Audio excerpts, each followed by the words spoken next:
This has been an interesting week. There have been a lot of things going on in the world of podcasting. There have been a lot of things going on in my own podcasting journey. I had 2 conversations with people for this episode that were supposed to be quick and succinct, but working within the podcasting industry, we obviously went on for a lot longer than intended. I will come back at the end of it all with a quick summary of what I've done during this week. I'm Martin Quabell, and this is Pods Like Us Chronicles.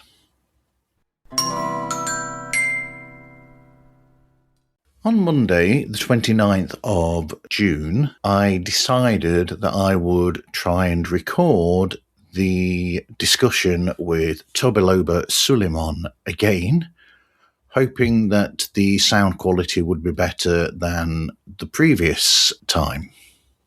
I've done a little bit of noise cancelling and other things with the actual file, and I'm hoping that this will be better for you all and that you will get more from it because of that.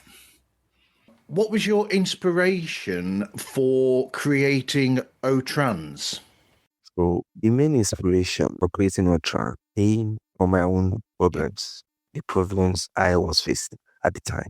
So as a student, I have a lot of recordings that I don't have time to transcribe. Some of them come in languages like Yoruba, Hausa, and Nigerian languages. But the main tools that are popular today, available to use, which includes Otter, and Fireflies, they don't understand those languages. So it was a real hassle for me. So I just had to I felt like it was something I could do. So when I built that solution, I felt like other students also benefit from this. Then I made it a web app and published it. So that's one of my main inspiration. I faced some problems. I felt like I could solve it. Then I solved them, should use it. That's great. Yeah.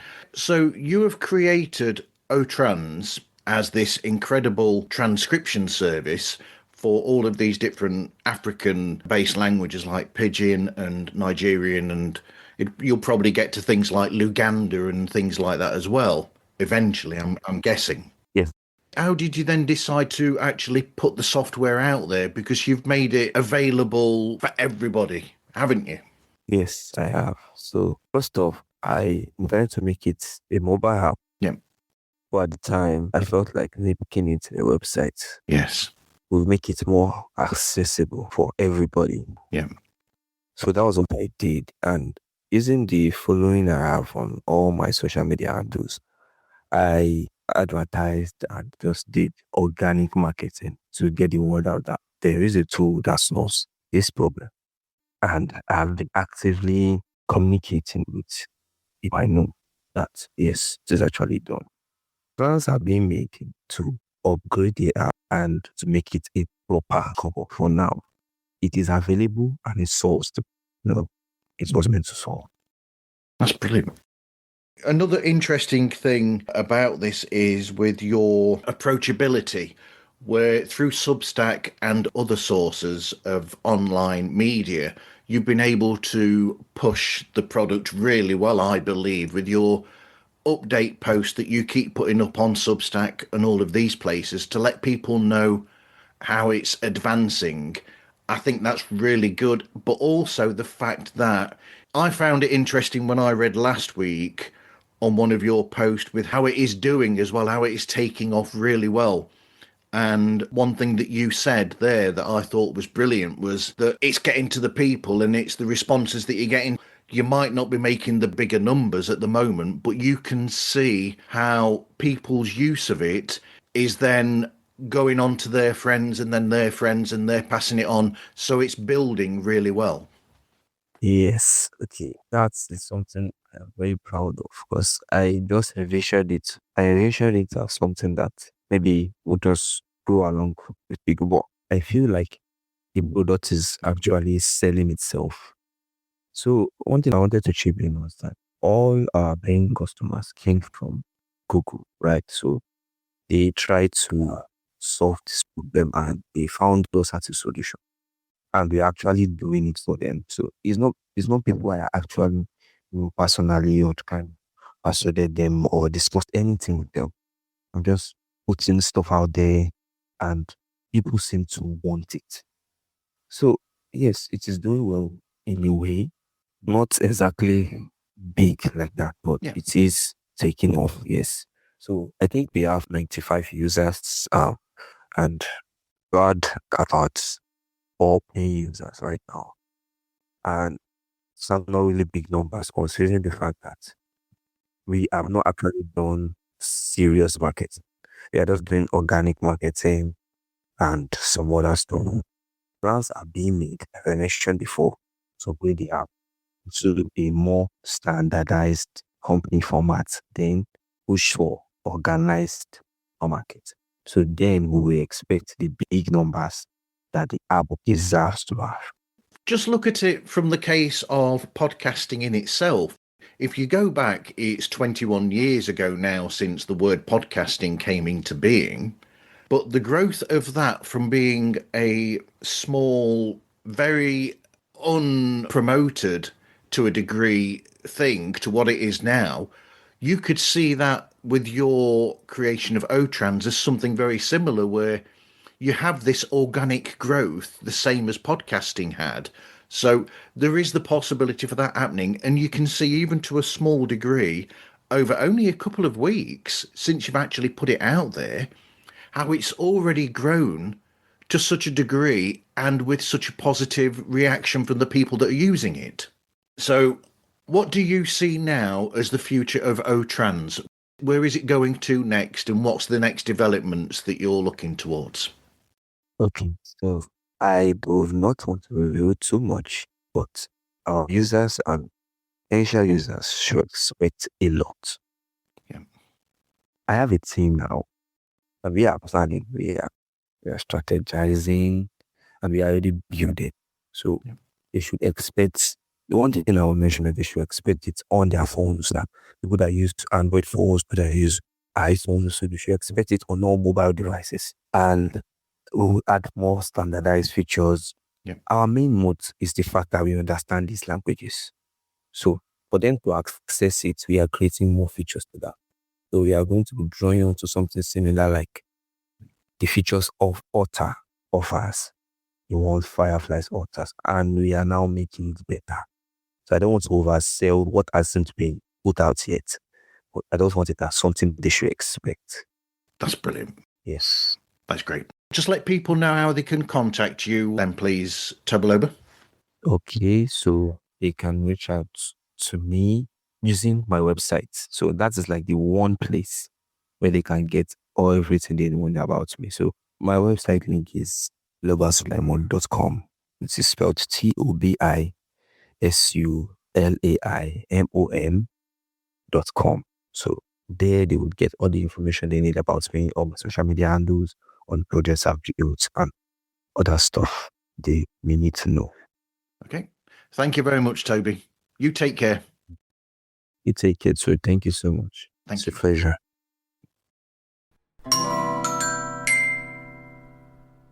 My much better half, Louise, recently recorded a guest spot for one of my favourite film podcasts, Review It Yourself, where they spoke about the recent Sacha Baron Cohen film, Ladies First.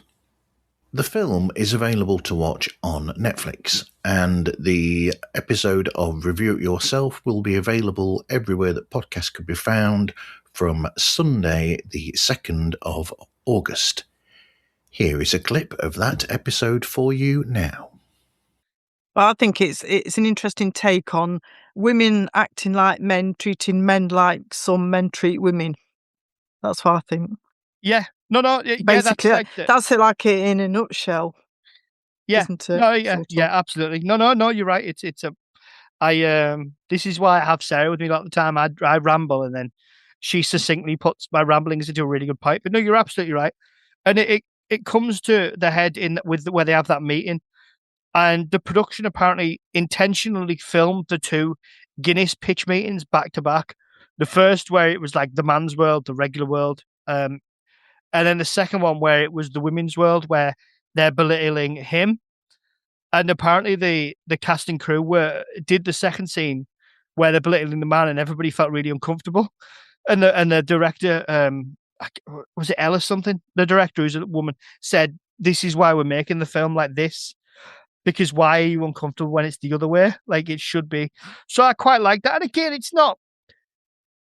I must stress this, like anyone listening, and I don't know if you agree, Lou. Like I think it would have been very easy for it to kind of start getting sanctimonious and start getting really heavy-handed. As well as Pods Like Us, I am also a host on the music shows Toppermost of the Poppermost and When They Was Fab. Coming up for you now is a clip from the upcoming episode of When There Was Fab, where myself and another co-host, Ed Chen, discuss the final Beatles tour in 1966. But on June 24th, when the Beatles first walked on stage, they did not don lederhosen, but a set of smart dark green suits with silk lapels. And what they had scheduled for this leg before the US was West Germany, Japan, and the Philippines. Wow. But unlike today, this is multiple gigs in these countries. Not like today where you'll find maybe 4 at the most gigs in one country. They're doing ridiculous amounts of concerts in these places. What you'll see in a lot of places is, they didn't want to approach the Revolver material. The Revolver material wasn't out, and the Beatles had a policy of not playing unreleased material in their stage show. Ed, do you think, looking back, it might have been interesting for them to say, do you know what? Let's throw And Your Bird Can Sing into the set and see if it works. Maybe, but I would almost see them doing like Got to Get You Into My Life. No, they're not going to do Tomorrow Never Knows live on stage. Yellow Submarine. Submarine. That could have been the Ringo song. The short version is, yes, in looking back in hindsight, that might have been a good idea, but I mean, they had the way they did things. They did. Yep. My question for you is, do you think they really knew that this was going to be the final tour from the start? Part of the reason I say this is at the very end of the tour, again, like 2 days after the tour ended in the States, John Lennon was back in Germany. So they started this run in Germany and they ended it in Germany. That's interesting. So now, to be quick and succinct, well, quite frankly, there is a newsletter that comes out every Tuesday on Substack. So if you look for Pods Like Us on Substack, then you will find the Pod Bites newsletter that comes out every Tuesday and is absolutely jam-packed with all sorts of podcasting news that I find out about and my own journey that week in podcasting. During this week, I have read some great articles and posts written by Robert Fripp on Substack, Frank Rasiopi on Substack, LinkedIn, and also as a journalist for Forbes magazine. Tony Doe is known through Into the Podverse, who have a great page on Substack. Stephanie Fuccio on Substack as well, and on LinkedIn, in fact. David Campbell on Substack and LinkedIn. And of course, John McDermott, McD himself, on Substack and LinkedIn too. And I'm in a WhatsApp group with John as well, so I get bits and pieces from him there. Speaking of artificial intelligence in podcasting, because John McDermott with Calaroga Sharp Media, my good friend Graham Class of Classic Studios had his birthday on Saturday, so best wishes to him. Ethan got back to me about the new artwork for Pods Like Us, so I was probably a little overexcited by the initial communication about it with the samples. Nice typeface. The 4th of July wasn't just Independence Day, but was also Independent Podcasters Day as well. Nice marketing there. Ariel Nissenblatt and Mercury Podcast thought it would be great to use that to make the whole of July into a month of podcast-related challenges for some of us. Well, for those of us that are taking part, including me. Day one's prompt was to post up a picture of us relaxing away from podcasting, because Ariel at this moment is on holiday at the Isle of Wight. So with her being on vacation time, she thought, what the heck, let's see you all relaxing. So a photo was posted up on the socials of me reading the book With Great Power, which is a great book about the history of Spider-Man in films. And it was written by Sean O'Connell, a guest on Pods Like Us 3 times, as I've mentioned before, actually, who was one of the 3 co-hosts of the now finished Real Blend podcast. They've got a YouTube group going on now and then where they get together, actually, if anybody's interested. So the best way to look it up would be to look up Jake Hamilton of Fox Media on YouTube, and you'll probably find it on there. I think he goes under the name Jake's Takes or something. So day 2 was to create a trailer for your podcast, which I actually did. There's a trailer out there for season 11 of Pods Like Us, and it's okay. It runs at 1 minute and 6 seconds, which I have heard is the sweet spot for a podcast trailer, somewhere between, say, 50 seconds and a minute and a half. Any longer, and I might have included clips from episodes past and future as well to try and beef it up a bit. Day 3 was artwork day. The artwork is being worked on at the moment, of course, because of the discussion with Ethan. He is the artist. And here I am on day 4 of the challenge, waiting for the prompt and running later with this episode than I would like to have had it finished, to be quite honest. Because the prompts are coming from the US, I am waiting for a long time for them, because I am starting my day at around 6 o'clock to 6:30 in the morning UK time, with the prompts arriving anywhere between 8 and 10 hours later, because they're coming from the US and the whole time zone thing. Anyway, following my sign out, there will be a trailer for the podcast of one of the participants of the July podcasting challenge. The idea for the show is that this guy keeps getting mail for somebody named Jacob Reed, and he is trying to find out who this mail is supposed to be for. So he's constantly trying to find all of these different people called Jacob Reed, and it's a true story. It's really happening in real time. And an interesting thing is, at the end, well, do you know what? I will let you find out by listening to the trailer that is coming straight after this. Well, after my sign out anyway, which is pre-recorded. And here it comes. So with that, I wish all of you podders the best. Pods Like Us is available anywhere that podcasts can be found, and all of the links to the social media and email are available on the opening page of themarvzone.org. The show is distributed and sponsored by rss.com, and we thank them for their support. Please rate and review the show on the platform that you are listening or viewing the episode on. All feedback is gratefully received, as it helps to know if there is anything that needs to be looked at. Thank you for listening, and I hope you listen again to another episode of Pods Like Us Chronicles.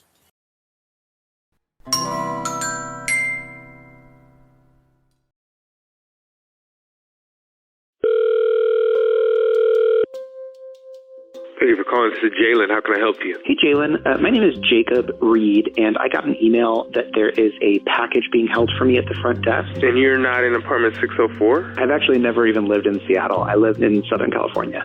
Weird. There's someone with your same name, Jacob Reed. My name is Jacob Reed. It's a pretty common name, and this kind of stuff happens to me all the time. I've gotten Jacob Reed's phone calls, cable bills, plane tickets, requests to review an Anaconda purchase. A normal person would brush off these coincidences, but I started keeping track, logging every Jacob Reed I came across in a spreadsheet. For years, it sat on the back burner. Meanwhile, I got married, we bought a house, had a kid, I got my first TV directing job on Jimmy Kimmel Live. For the first time in my life, I had a clear idea of what the next few years would look like. It seemed like anything was possible. Then, everything changed. flights grounded, cities under lockdown, the coronavirus is... Within a few months, I became a dad, the pandemic hit, and the entertainment industry shut down indefinitely. Each night, after we got our newborn to sleep, I'd sneak out to our dusty old garage and live vicariously through the hundreds of Jacob Reeds on my spreadsheet. I had this overwhelming feeling that if I could somehow make contact with all of them, learning about their lives would help me figure out what to do with mine. So I started looking. I'm trying to find someone named Jacob Reed. This is our embalming room. Oh shit, we're literally going off the road. The average take from a bank robbery like that is $3,000. I don't know this person. Welcome to Jacob Reed and Me. Jacob Reed and Me. A docuseries. A mystery show. A mundane multiverse. An investigative comedy that answers life's biggest questions. Life's biggest questions. Exclusively by tracking down people. Named Jacob Reed. Jacob Reed. Hosted by me, Jacob Reed. Season 1 coming February 25th at jacobreedandme.com or wherever you listen to podcasts.